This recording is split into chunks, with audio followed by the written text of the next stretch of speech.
Welcome to another installment of Touchline Talk, part of the Toronto FC podcast series. Wheels up.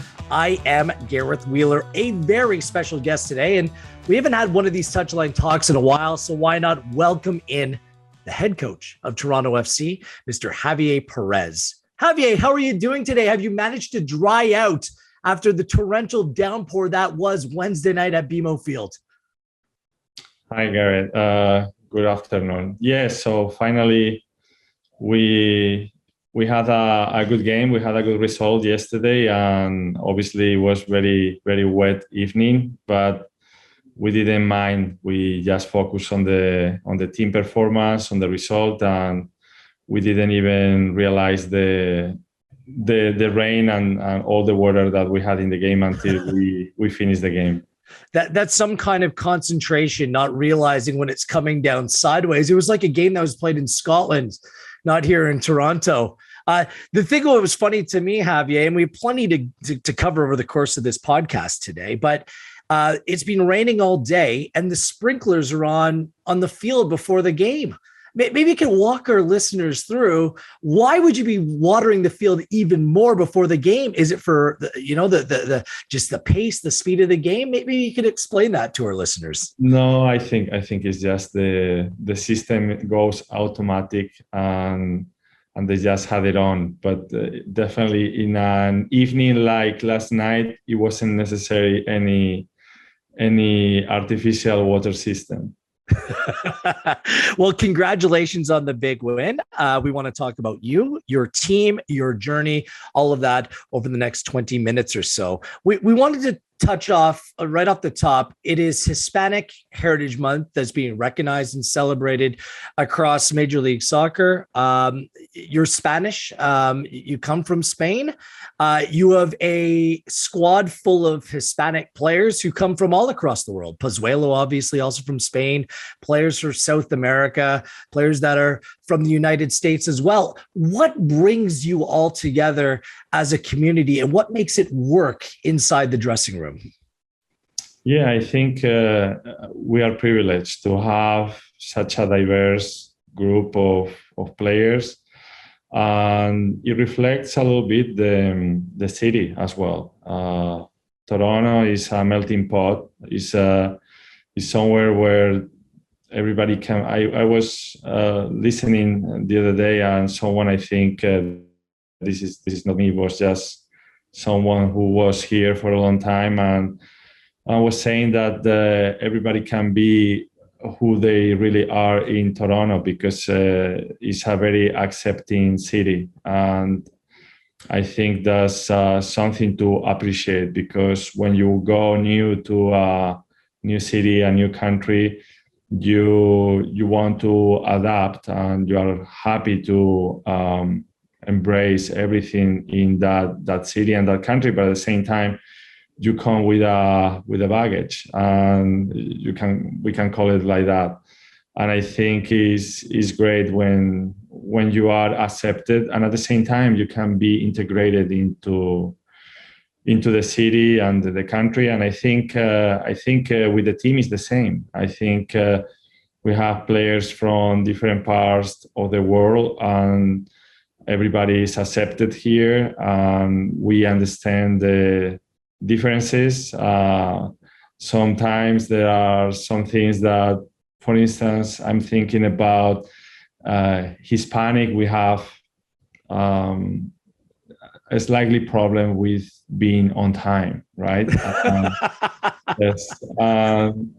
It was something, me, fortunately, I've been living in different countries, and I was able to kind of get rid of that bad habit. But for some of the Hispanic players that they come for the first time to a non-Hispanic country, it's something difficult to get adjusted. So all these things makes a little bit more interesting life, if you will, right? Because otherwise it would be very boring if we are all the same and we do the same things.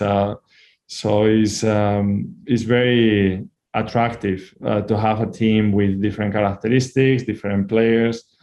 not only on the field, but as well personality-wise. I mean, there were some special players of Spanish background. I mean, Victor Vasquez was here as well, and he left a massive imprint on the club and bringing success to the club as well. Do you feel like the mentality is there to turn this around and to make sure that those times come back? Because there's so many quality players and people within the room right now who are all, striving for that same objective, Javier. I agree. I think it's been a tough season, but I think even before I came here, it's been a tough last couple of years for the whole organization, for the team. And when you see how hard everybody works at the organization, you know that this is a top class club, and they deserve the best, and they deserve to fight for titles, to win titles. And I think we are on the right path. I think right now the team is getting back their confidence. I think everybody's coming back as well to the training facility. We are getting back to normal little by little. And I think the performances and the results in the last few games reflects where is the mindset and the status of the team. I think we have a good group of players, and right now we are looking for get a little bit more stability. The stability is necessary, not only a good performance in only one game, but as well one game after the next. And I think right now, finally, we are getting rewarded because the team has been always the same. The team has been very focused, and I get a couple of days ago a question: what was the behavior or the situation of the players now that we got a couple of good results? And I said, honestly, the behavior of the players has been always flawless. I think they came every day and they worked hard. And when we got the good results, nothing really changed. It was the same, and that's fully appreciated by me and the coaching staff. You mentioned stability. You certainly get that through your midfield with so much experience with the midfield three that you're playing right now. I'm assuming it's about balance as well, isn't it, Javier? About the way that you want to play and the players that can execute, that style or your approach or whatever you want that identity to be. Is that a process? Like, how much time does that take to kind of discover which players can fit which role, which can bring balance to your team on a game-by-game basis? Yeah, I think, unfortunately, it took us a long time to figure out that, because we see now the team is clicking, the team finally is connecting, and we got a good result in the first game that I was in charge. Then a couple of games later, we had a good result as well in Chicago, but we were never settled. We were never felt like comfortable in our shoes, and we were trying different things, coaching staff and players. We couldn't figure out what was the issue, but finally now we found the way. I think two different reasons. One is the players, they feel comfortable now in their shoes, in the positions where they are. And two, the way the team is playing is, I was making too much effort to try to adjust to the team, as opposed as what we feel more comfortable with, or what is the style I feel more comfortable with for the team. And right now we kind of found a way to conflictuate these two aspects, and I think that's going to be key for us going forward, because we feel comfortable together and the way we are playing. A part of that, a big part of the equation on taking this team forward, is having success in the Canadian Championship. A successful first game against York United. We addressed the ridiculous conditions that you played in, but I think it was a statement game, wasn't it, for you and the team, Javier, just about what this competition means.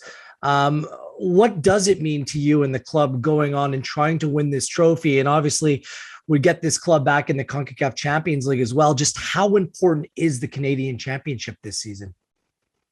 Yeah, I think it's extremely important for different reasons. I think you summarized very well, but first of all is the cup of the country. Second is in a season like this one, when you get out of a season like this one with the title, you kind of salvage the season. And I think the third thing is the fact that you can go to an international competition. CONCACAF Champions League is a special competition, and that's the key we have right now to access to that competition. So it's extremely important. I think that the performance we had, it was solid, but obviously we face a team that on paper is not at the level as Toronto, but in the end, you have to win the game. It's a cliche, it's 11 versus 11, and we saw that how Vancouver was eliminated,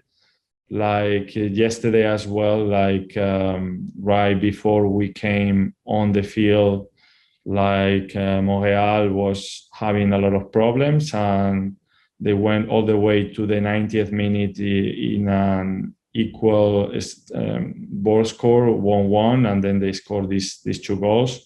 So there is never a small opponent when you go into a cup game. It's always surprises, and you have to make a strong performance if you want to go through the next round. And I'm glad that we embrace the challenge, and the players and the team put that behind, and we get the job done. We're looking forward to seeing the semifinal leg whenever that's bound to take place. We believe that might be early October, but that will be announced at a future date. As for the rest of the season, what are your goals? What do you want to see from this group over the remaining league games that you have ahead of you? Is it stability? Is it some kind of progress? Is there a certain area that you're focusing in on? What are some of those goals? Yeah, I think when you are in a situation like we are, the goal is, and again, it sounds like a cliche, but it's true. You go game after game because there is no stability. If you go the next game, you have a good performance, and they say all the time that you are, unfortunately, in football, you are as good as your last game, and it's a little bit true. You need to get a good performance in the next game, because if you go and you have a bad game, that can have bad consequences as well in the team, the stability, the confidence.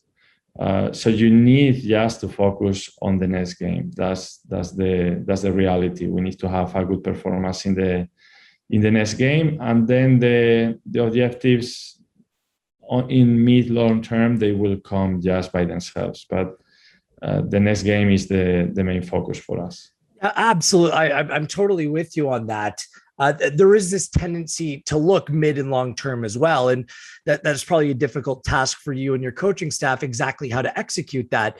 I think what excited a lot of people Wednesday night is you saw some young Canadians really having some impact within the team. Jacob Schaffelberg has been excellent in recent games, and you saw Noble Okello and Jaquil Marshall-Ruddy playing a role in the field, just like you saw a young Ayo Akinola and Ralph Priso earlier in the season. So how do you go on and balance that? Do you plan on giving any of these younger players, a longer or bigger look as the season goes on, or is it really going to be determined on a game by game basis?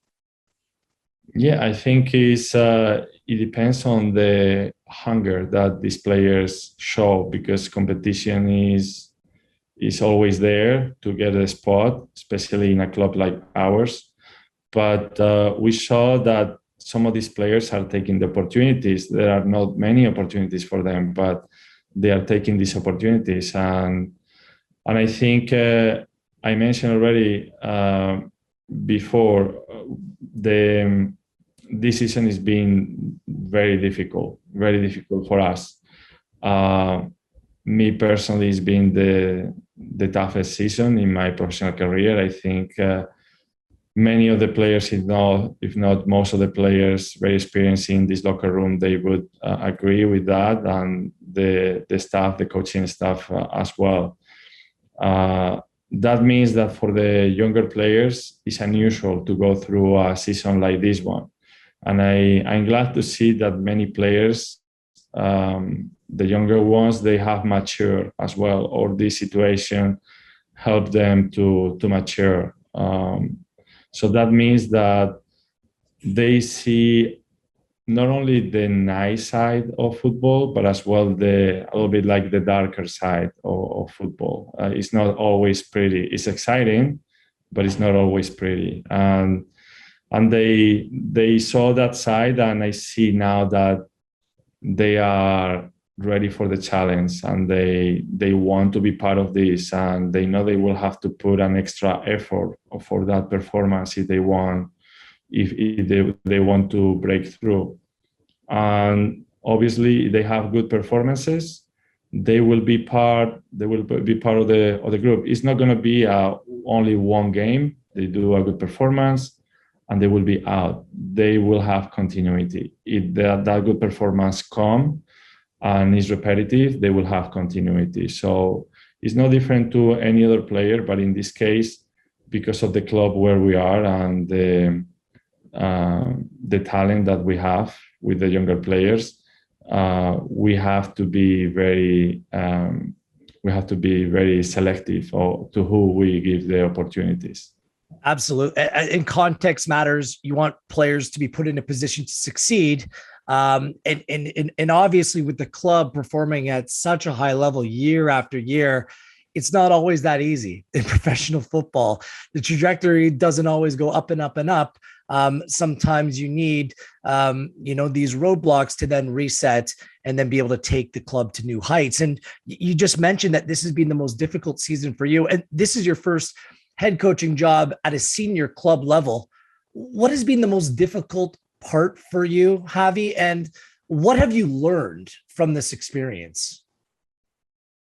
Yeah, I think the most difficult part, it was when I took the head coaching role.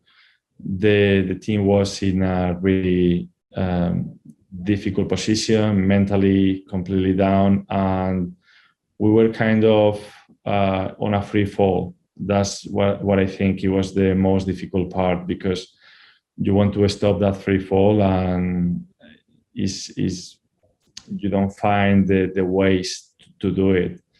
So that's the most difficult part. But as well, the part I learned from this experience is that I think you have to follow your instincts and give the responsibility to those players that they want the challenge. And I think it was very interesting to see that it took us a little bit of time, as I said before, to click. I think now if I have to redo this, I would find probably a faster way to help the players to get back on track. I think that some fans call you the professor. You carry around your notebook. You seem very mild-mannered, and I'm assuming you're that way with the team as well. Just the switch isn't flipped behind the scenes and you become some verbose over the top managers. And some of them are like that we see in world football and are very successful. What is your process? What is your methodology? And, for this group, does it make more sense for you that during these difficult times to put your arm around a player rather than to show tough love? Or is there a little bit of a mix of both? Yeah, I think that there is no one recipe. I think it depends. Some players, they need an arm around the shoulders. Some players, they need a little bit of tough love, and even a mix of that at times. And as I said before, I think it's been difficult.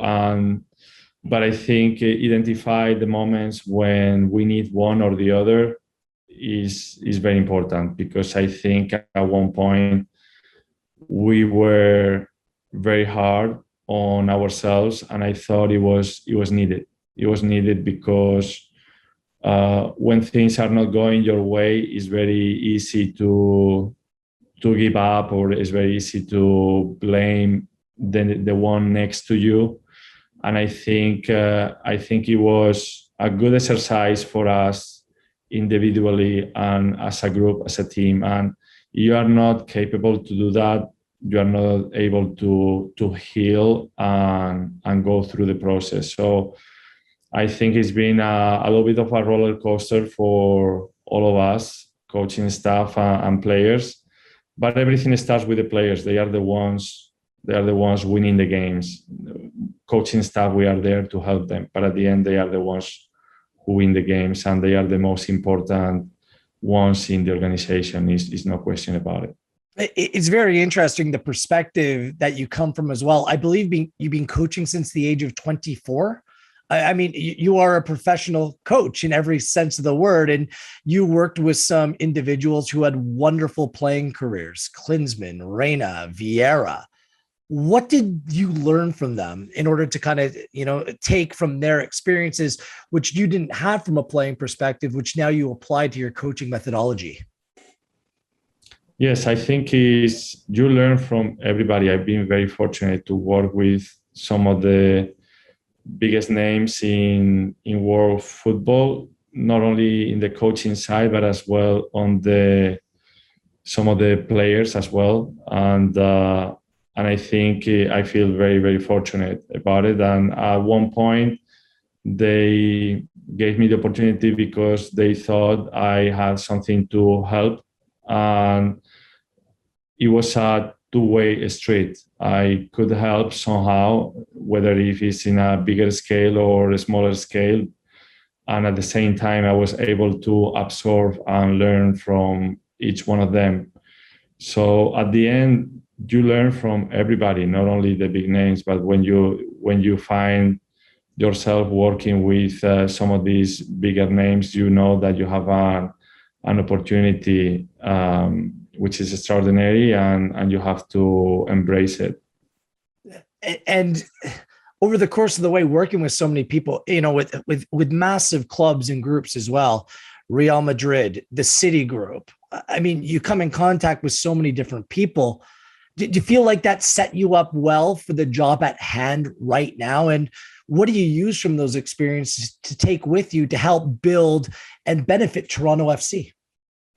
Yeah, absolutely. Experience is always a plus. And as you mentioned before, I've been coaching from a very early age and at the very different levels, at club level as well, national team level. I've been fortunate as well to work with some of these players previously. As you know, probably I was in 2014 at the World Cup with Michael, with Josie, with Omar, and I work with other players in New York with Patrick, in the youth national teams with Alex, with Mark, which actually we share the same birthday. Nice. We spent our birthday together flying to a international tournament many years ago. So all that helps, and is a great opportunity to be part of this club. I think I've been very lucky to be part of great organizations, and this is one of them. Hopefully, I can stay here for a long time, help Toronto FC, and hopefully we can put this in the right direction and win titles with the team, because that's what this club is all about. I have to ask you, we have a few minutes left. You mentioned that you've worked with young players, you've worked with young American players. I wonder what you've seen from them since you've been here since 2012, just in terms of the style of play, the way that the young player has changed, and how that may apply to young Canadian players as well. Is there similarities in the way that the players are being developed and they're starting to play now or is there still a little bit of a gap between, the way that American players are being developed to that of Canadian players? Yeah, I think when I came to New York, it was 2009, and very early I started working with the federation, and we put together what it was called the US Soccer curriculum, and we applied that. So many of the younger players that they come through is not an overnight process. This was put in place over 10 years ago, and now I believe that was one of the reasons why now the players they came through. It was not only myself, but many other people involved in the process. We had the academy, the development academy, the DA, and everybody in that development academy was following this curriculum that we put in place with the same ideas, and kind of everybody was going towards the same direction. So that helped in order to develop all these players. When you put such a large country like the US, there were more than 80 academies all around the country with top players following the same process, and you get to develop good players like now the US has. I think Canada is now in a good place as well. I think has, even if the population is smaller, I think has bigger upside because it is not as diversified. The talent pool is not as diversified as in the US, where they have other sports. I think Canada, when I see the athletes we have here in the academy, we have some, let's say, specimens, because it's when you see players like Ralph, or when you see Noble, or you see Jacob, his speed, when you see Jack, even being so young, the ability to take players on. This probably in the US, a couple of them probably they would be lost to basketball, maybe in the case of Noble, maybe to baseball in the case of Ralph, or in some other sports. And I think here soccer is much more important. Let's call it that way. I think it's much more prominent, not important, but much prominent sport. So I think we are spoiled with the talent of the athletes that we have. So I think going forward, obviously right now the national team looks really good, but I think it has even bigger upside to keep developing top talented players. Yeah, you're right. The athletes and specimens, as you say, I'm not sure that we've seen the number and the quality of player that's being brought through by clubs like Toronto FC right now that's benefiting the Canadian men's national team. Obviously, you've only been head coach of Toronto FC for a short period of time. We've seen small changes made and some significant changes made. The one noticeable one in recent games is adding that speed of Jacob or Achara, just players that can stretch the field more, play in behind the lines. Obviously, this is still a process that the team and you are trying to apply here. As you continue to mold this team, what do you want to see this team more look like as you kind of push towards more of a finished product? Yeah, I think you see very similar styles in the league, in the MLS. MLS is a very, very interesting league because there are so many limitations in terms of the players you can sign. And you have what is called the salary cap, which limits how much money you can spend or how you can allocate your resources, your money. And that makes the league very appealing because it makes it very even, very equal to everybody. And we can see that many teams, they fall a little bit into that kind of like similar style. Like looking for speed and trying to preserve the back.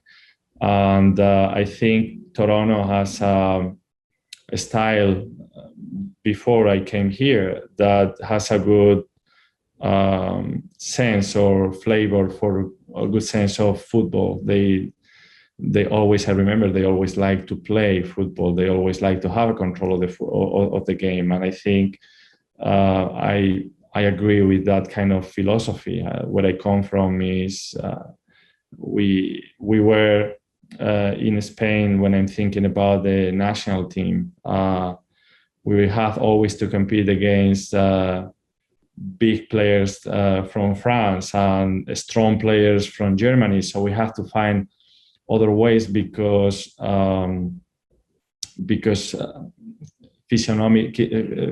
physiognomy is not towards that way. So we have kind of to exercise a little bit more the brain in order to beat these teams. And the way we did it was collectively and by moving the ball fast, being able to have the control of the ball.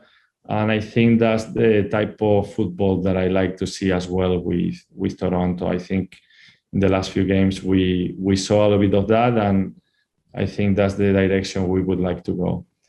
So, I mean, all fans, Javier, of any club in the world or any country, they always want to win now. Like, that's just the nature behind fans today. And it's understandable. And I think most fans would love to hear your perspective on how far do you think this group is away from really competing with the best teams in Major League Soccer again? Is it going to take, some significant changes, minor tweaks? Is it going to take time? What's your perspective on that? I believe some changes obviously have to be made, but I believe it's not major changes. I think it's difficult to convince everybody when we have a season like the one we just are living. But hopefully from now to the end of the season, we can prove a point and see that there are not many changes that have to be made. And this is a strong and cohesive group of players that we can put together around very quickly and start competing for titles. My final question to you. It's been a season like no other, with COVID in Florida and changes in personnel and injuries and restrictions. Like you said, it's been extremely difficult for you and everyone involved.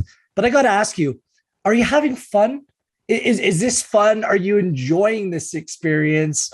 And how are you and everyone else kind of dealing and coping with everything that's being thrown your way? Yeah, I don't know if fun is the word. It's been enjoyable. Absolutely, it's an enjoyable experience. Nobody likes challenges that they are easy. Everybody likes difficult challenges, especially if you can get out of them, right? So right now the situation is where we are is difficult, but I think we can get out of that situation, and embracing that challenge is what it makes this a good opportunity for myself and for everybody else. What is as well enjoyable is obviously we do this job. You cannot even call a job because it's a lifestyle. It's something that you like. You do it because from the first moment you start playing, from the first moment in my case as well, you start coaching, you love it, and you do it every day. And it doesn't matter what time you wake up in the morning, you think about it, you come to work, and you never finish because you like it so much that you are always thinking about it. And it's a job, but it's not a job. It's a lifestyle. So yes, it's a situation. It's enjoyable. It's enjoyable the club. It's enjoyable the city. So it's something that we cannot qualify as fun, but it's definitely enjoyable. Love it. Football is life. Do you watch Ted Lasso, Javier Perez? I do watch Ted Lasso. I don't watch every episode, but I think it's very interesting. I still remember that commercial that he did promoting the Premier League, and I think now that's why they decided it was so popular and everybody laughed so much that now they decided to have this kind of series, right? But it's definitely an interesting one, and I think they have some kind of